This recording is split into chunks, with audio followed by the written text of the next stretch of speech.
ginnaaw bi ma nuyoo Sénégalais yi di leen sant di leen ziare di gërëm bu baax a baax sama waajur bu jigéen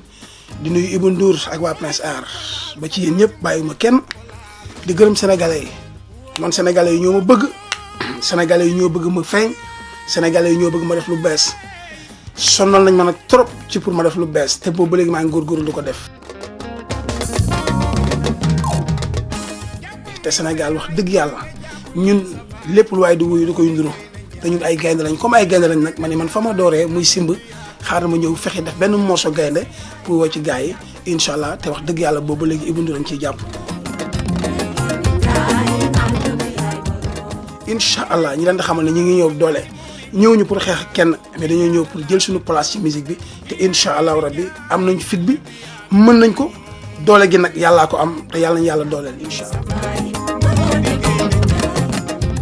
képp koo xam te ne yaa ngi représenté benn affaire fii ci réew mi buñ sañoon dañuy boole sa tur ci affaire bi woy la amuñu lenn lu dul suñu réew te suñu réew képp kuy wuyoo gaynde jàppal ni woy bi yaa ko moom. dama wax yàlla moo dogal ñoom ñëpp ñu bëgg ma te wax dëgg yàlla xaar bi yàgg na quoi 9 ans yàgg na 2009 ba 2019 yàgg na boobu ba léegi gaa ngi may xaar mais tamit li moon bañ lenn kese la mooy def ko te ñoragul yàlla dafa ma boole nag ku mel ni Ibou Ndour ma doon defandoo ak moom benn affaire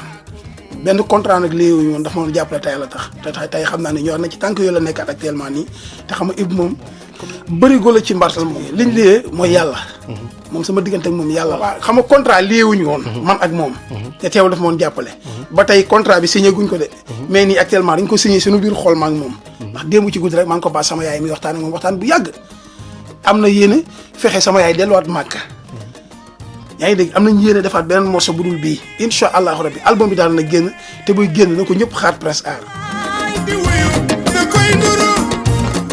te xam nga lu tax affaire bi gën a garaaw mooy ponkali ci liggéey dañoo bari Ibou jël loolu yëpp dëxañ ko ci xelam ne amul problème. amul leen yaatal li may tàggatoo daal mooy sénégalais yi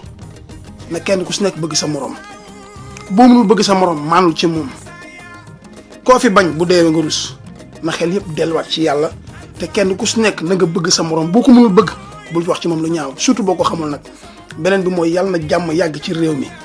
pétrole ba ngi ñëw. album Abou Thiobale bee ngi ñëw yàlla nañ yàlla musal ci xeex yàlla nañ yàlla musal seytaane mais neex na xari yàlla moo ko def na ni Sénégal dëkku l'islam la dëkku laïcité la comprendre nga nit ñi ngi fi exemple di def lu baax képp koo xamante ne yaa ngi def lu baax Abou Thiobale mi ngi lay woo ci biiram ku dul def lu baax it maa ngi lay yedd pour ngay def lu baax yàlla nay Sénégal jëm ca kanam yàlla